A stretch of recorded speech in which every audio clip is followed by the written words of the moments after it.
A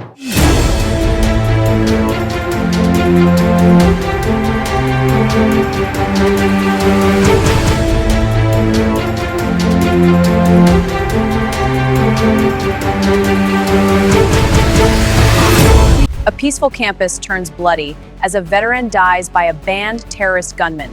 This Old Dominion tragedy exposes a dark underworld and a hidden accomplice. A peaceful college campus was suddenly stained with blood. A veteran who had braved life and death collapsed in agony right in his own homeland under the gun of a man with a prior terrorism conviction. But the detail that made the whole of America shudder lies not only with the trigger puller but in an agonizing question. How could an extremist gunman absolutely banned from owning weapons easily obtain that deadly firearm? The crux of the tragedy at Old Dominion University will expose a terrifying underworld and a faceless figure wearing a perfect disguise. What do you think about these security loopholes? Leave a comment below, hit like, and subscribe to the channel to join us in uncovering the shocking hidden corners of this case right now.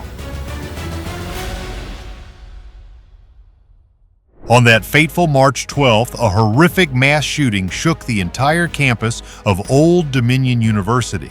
The deafening gunfire that rang out not only took human lives, but also stole the inherent sense of safety of thousands of students and faculty members. Even more outrageously, the perpetrator's target was aimed straight at a classroom belonging to the Army Reserve Officers Training Corps program. This is a training ground for young people carrying the ideal of serving their country, those who are ready to dedicate their youth to the peace of the nation. The aftermath left by the shooting is a picture stained with tragedy and boundless loss. Two innocent people suffered severe physical and mental trauma, but the most heartbreaking part was the permanent departure of an ill-fated victim. Authorities choked back tears as they described the deceased as a highly decorated American veteran.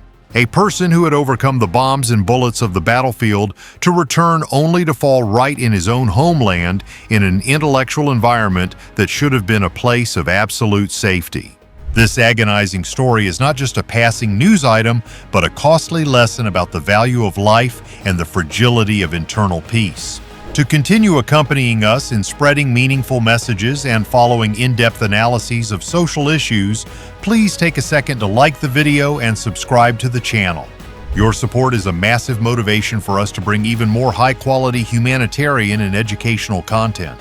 Returning to the tragedy, what left the public stunned and raised the biggest question marks was the dark background of the person who directly committed the crime.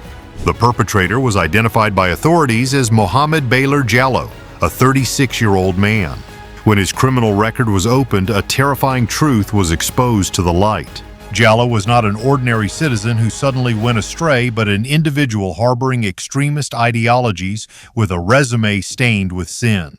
Court documents revealed a detail that deeply shocked the entire security and justice system.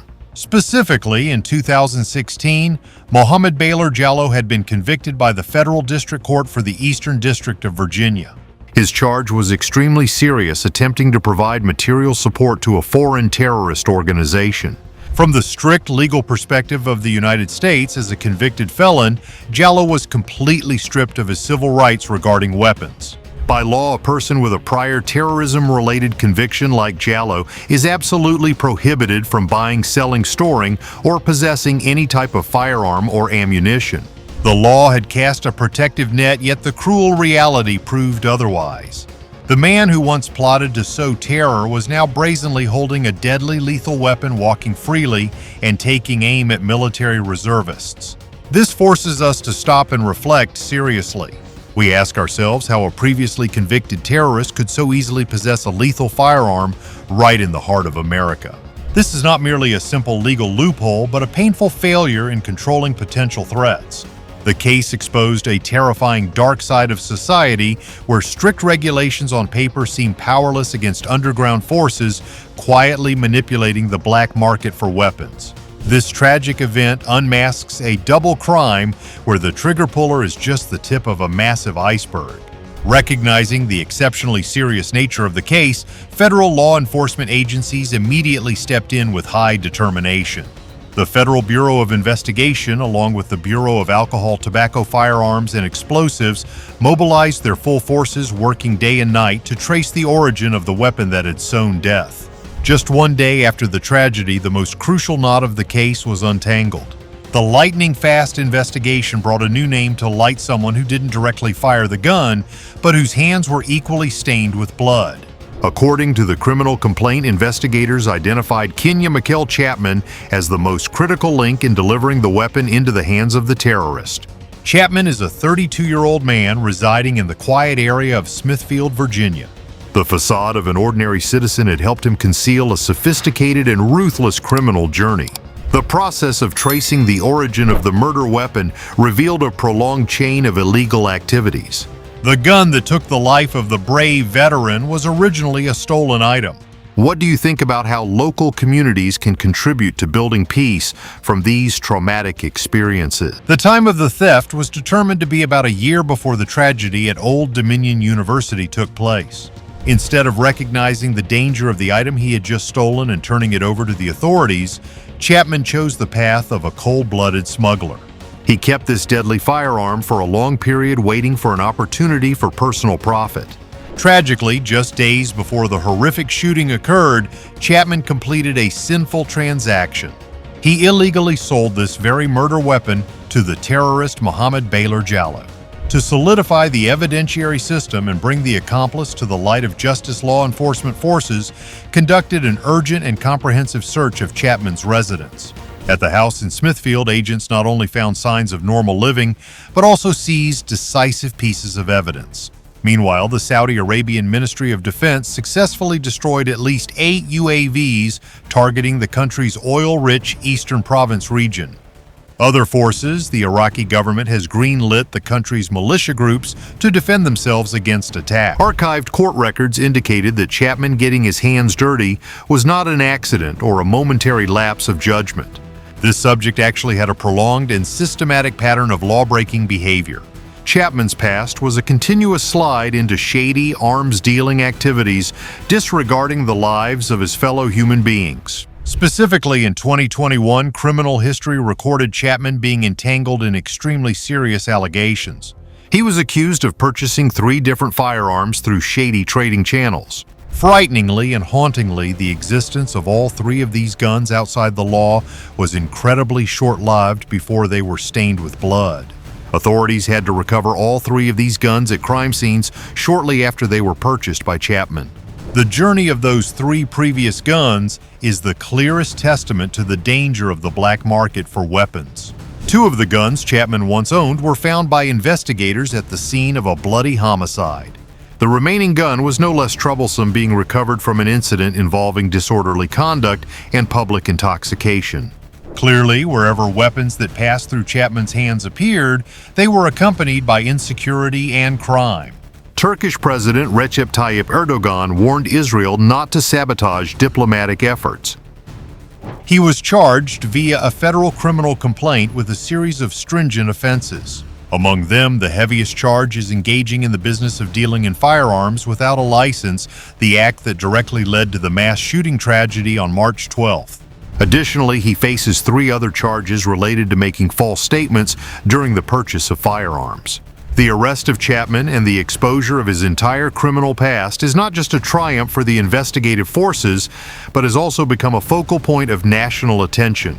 The case goes beyond the framework of a conventional criminal offense to touch upon core issues of policy and national security. If you find that these analyses bring deep perspectives and valuable lessons, please support us by hitting like and subscribing to the channel so we can build a more informed and safer community together. Faced with the severity of the case, the highest-ranking figures in the U.S. justice system could not sit still. U.S. Attorney General Pamela Bondi personally spoke out with incredibly firm and powerful statements. She did not hesitate to directly criticize the policies of the previous administration, the loopholes that inadvertently created conditions for crime to breed. Bondi's appearance affirms the determination to clean up the social environment and reestablish law and order. From Attorney General Bondi's perspective, the justice system in the past made a fatal mistake by showing misplaced leniency. She bluntly stated that the Justice Department under the previous era refused to prosecute this man and let him off easily with just a superficial warning. That misguided tolerance inadvertently gave evil an opportunity to grow, turning a petty criminal into a crucial link in a ring that aids and abets terrorism. Bondi linked the softness of the past with the tragic consequences of today with deep sorrow and outrage. She emphasized that lenient policies on crime have been paid for with the very lives of innocent citizens. However, she also sent an incredibly strong message about the current stance. The Department of Justice under her leadership will absolutely show no tolerance for criminals, no matter who they are, and justice will deliver the most deserved punishments. Echoing the Attorney General's sentiments, Deputy Attorney General Todd Blanche also expressed extreme outrage at the severity of the act of aiding terrorism. He could not hide his anger when recounting Chapman's chain of sinful actions. He clearly pointed out that the act of stealing a gun and illegally selling it to a convicted terrorist is an unforgivable crime. That behavior indirectly murdered a highly decorated American veteran. Blanche, on behalf of the justice system, affirmed that the perpetrator will ultimately have to face the full force of justice. This affirmation acts as a pledge of honor to the victims' families and the entire community. At the same time, the Deputy Attorney General did not forget to send his profound gratitude to the agents of federal, state, and local agencies. He highly appreciated their tireless efforts to arrest and charge this safety threat and to remove him from the community. From the perspective of the Specialized Investigative Agency, FBI Director Kash Patel also sent a highly deterrent message. His statement was directed straight at individuals intending to profit from the black market for weapons. He issued an ironclad warning that if anyone dares to steal guns, lie on federal forms, and put weapons into the hands of terrorists, investigative forces will hunt them down and find them at all costs. Patel's resoluteness shows that the security system is transforming and proactively attacking the very roots of violent crime.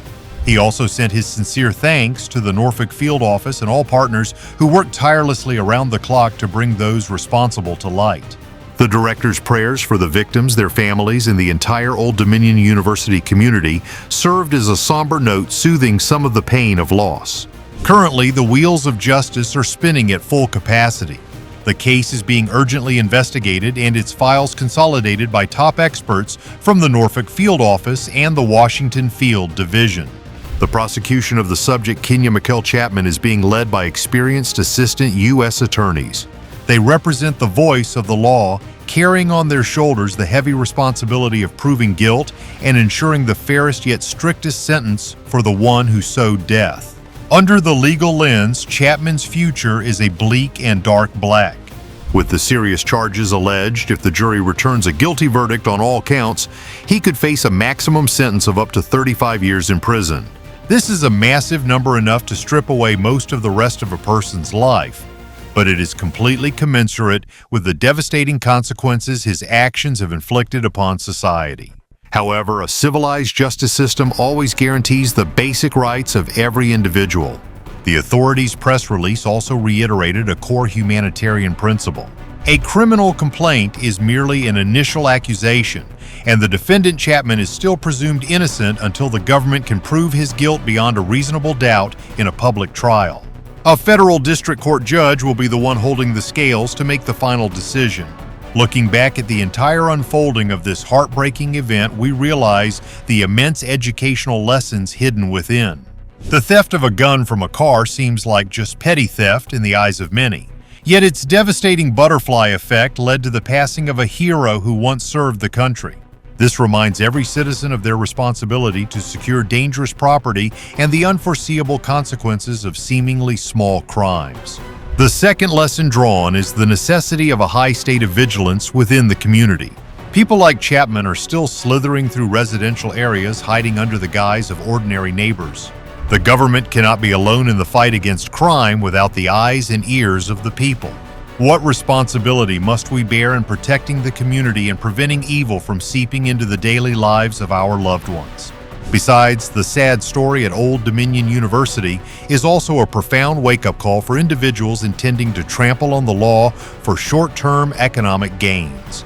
Making false statements or illegally buying and selling weapons is not just an administrative violation, but a crime that aids the Grim Reaper. The money earned from those illegal transactions is ultimately washed clean by the tears and blood of innocent people. Anyone who chooses the path of being a transporter of death will have to pay an extremely heavy price before the courts of conscience and law. Life always harbors unexpected hidden corners, and tragedy can strike from the smallest loopholes of lax management.